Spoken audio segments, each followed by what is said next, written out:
in a property transaction, both buyer and seller have a clear set of contractual obligations that they have to adhere to.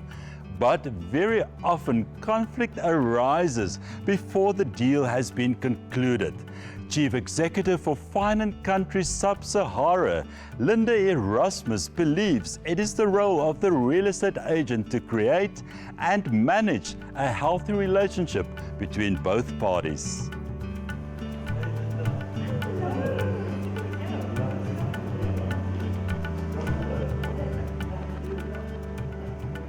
Linda, welcome to All About Property.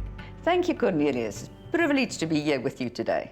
Now, very often conflict arises between the buyer and the seller after they've both signed the contract, but before the deal has been concluded. Chat to us about this. So you know what it's like now, the contract is signed and now the seller starts packing and they're going, then he starts thinking, I never got my price for my home and this guy hasn't paid me what I really want, and that feeling is coming in, I've been done in.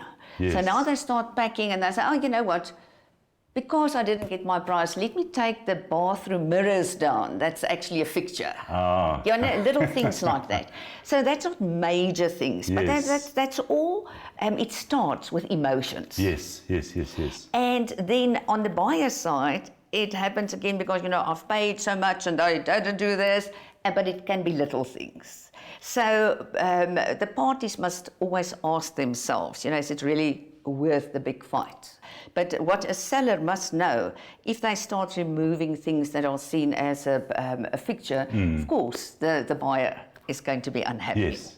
But when it comes to, cases that really ends up in court, that is like a misrepresentation, that maybe there's a defect in the structure of the home, which was not disclosed to the buyer, and the buyer found it out. So, of course, we haven't got time to discuss that, but there's an array of things that can go wrong. But the truth is that the best is for both to take the emotional little issues out, so that you can respect the other person, which is a party of the contract. Now, Linda, you believe that it is the role of the real estate agent to manage and to minimize these potential conflicts between the buyer and the seller. Talk to us about this role. Once you get the buyer interested and he's now ready to put pen to paper, then you've got to manage what his obligations are in terms of the contract and what the seller's obligations are in terms of the contract. And the agent needs to be very clear on informing and almost like educating the buyer what will be expected of him once he has signed this contract. And the same with the seller. Now that's very interesting. Let's talk about these obligations of both the buyer and the seller. Let's start with the buyer's obligations.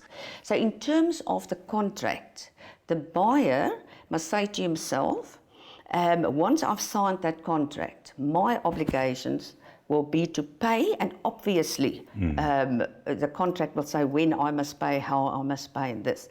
Let's look at the seller's obligation. The seller's obligation is to deliver that product in the same condition that that buyer has seen on the day that he viewed the property. Now that we are clear about the obligations of both the buyer and the seller, how would the real estate agent formulate these obligations in the contract? The agent's obligation is really to qualify the buyer. And if somebody says to you, I've got X amount, you've got to trace that money back to the proof from where it is in the bank. So let's say, for example, a foreigner comes by property in South Africa and informs the agent that I've got 5 million rand coming from overseas. It's currently in a bank somewhere overseas. The agent has got an obligation of getting proof that that money is there.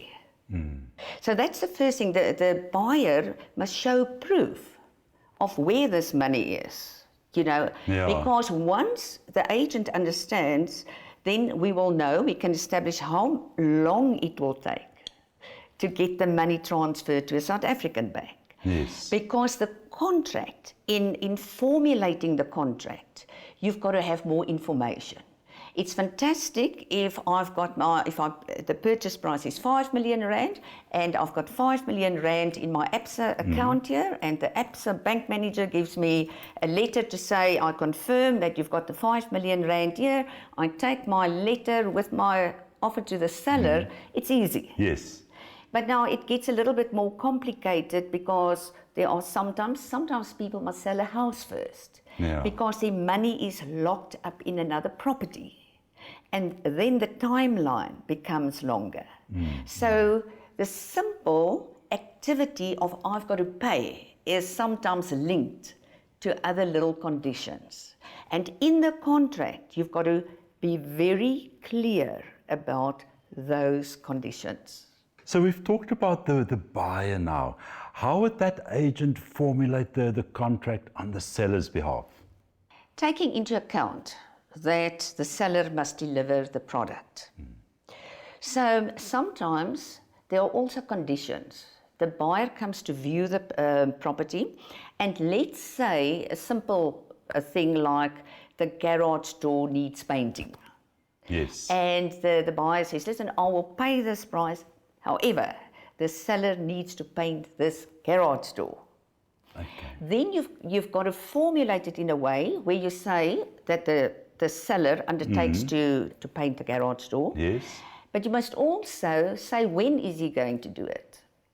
So, you know, you've got to understand the legality of the connection between an activity that must take place and when it must take place. Now, Linda, you are the Chief Executive for Fine and Country Sub-Sahara, but you also have a lot of experience as a real estate agent, and you also a qualified lawyer.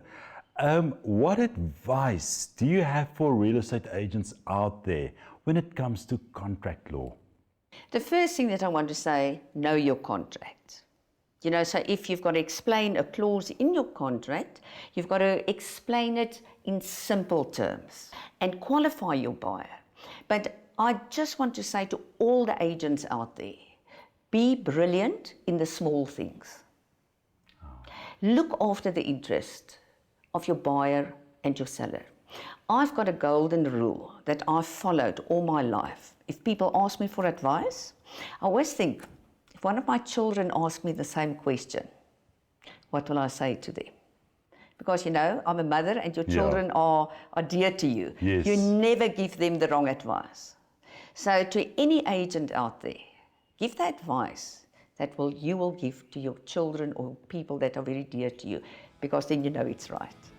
Well, Linda, thank you so much for your time. I could not have said it any better, and it was lovely chatting to you. Thank you so much. Thank you, Cornelius.